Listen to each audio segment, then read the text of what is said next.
এই দেখুন কত সুন্দর ফুলেছে আমাদের ভাজা মিষ্টি। নমস্কার বন্ধুরা, নতুন আমি একটা রেসিপি নিয়ে এসেছি মিষ্টি। চলুন দেখাই। দেখুন আমি এখানে 300 গ্রাম ছানা নিয়েছি জাঁক দেওয়া। এর মধ্যে আমি এবার দিচ্ছি অল্প একটু খাবার সোডা, এবার দিচ্ছি আমরা অল্প একটু কেশর, এখানে দিচ্ছি আমি 3 চামচ চিনি গুঁড়ো, 3 চামচ রুল ময়দা দিচ্ছি 2 চামচ। আমার একটি অনুরোধ রইল, আমরা প্রথম থেকে শেষ অবধি আমার রেসিপিটা দেখবেন। চলুন দেখাই মিষ্টি তৈরি করা। এইভাবে আমরা মেখে নেব।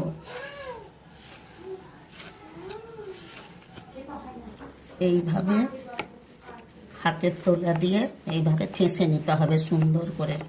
আমাদের ছানাটা যখন ঠাসা হয়ে যাবে, খুব হালকা হয়ে যাবে, তখন আমরা বুঝবো যে আমাদের ছানাটা একেবারে রেডি। দেখুন আমাদের একদম ঠেসে নেওয়া ছানা একদম রেডি। এবার আমরা তেলে ছাড়বো। চলুন তার আগে সেরাটা করে দেখাই। আমরা কড়াই বসালাম, এবার ছোট গ্লাসের 1 গ্লাস জল দিয়ে দিচ্ছি সেরার জন্য। চিনি দিয়ে দিচ্ছি 125 মতো। এবার আমরা সেরাটা করে নিচ্ছি। মিষ্টি সেরাটা আমাদের একেবারে তৈরি হয়ে গেছে। চলুন এবার মিষ্টি দেখাই। দেখুন আমরা ছোট ছোট করে মিষ্টির সাইজে ছানাটাকে কেটে নিয়েছি। এবার তেলে ছাড়বো।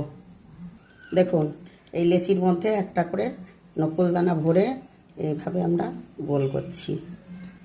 এই দেখুন উল্টা হয়ে গেছে। এবার আমরা দেখুন এইভাবে দিতে হবে, এইভাবে দিতে হবে। দেখুন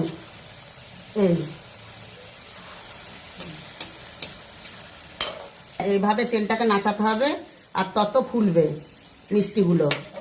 তেলটাকে যত নাচাবো তত মিষ্টিগুলো ফুলবে। দেখুন কিভাবে ফুলছে। এই দেখুন আরও লাল হবে আমাদের মিষ্টি। ভাজা মিষ্টি লাল যত করব তত দেখতে ভালো লাগবে। রসে ছাড়বো। দেখুন কেমনভাবে ফুলছে। এইভাবে তেলটাকে নাচাতে হবে। এবার ভাজাটা হয়ে গেছে, আমরা তুলছি। এই দেখুন কত সুন্দর ফুলেছে আমাদের ভাজা মিষ্টি। রসে ছেড়ে দিচ্ছি। দেখুন এই দেখুন আমরা রসে ছেড়ে দিলাম। এই দেখুন, এই দেখুন, এই যে রসে ছেড়ে দিয়েছি আমরা। আমাদের কালোজাম একেবারে রেডি ভাজা মিষ্টি। দেখুন আমরা 15 মিনিট পর আমরা এটাকে তুলে আপনাদেরকে দেখাবো। দেখুন 15 মিনিট পর আমাদের কেমন রস ঢুকেছে। দেখুন এই দেখুন মিষ্টি,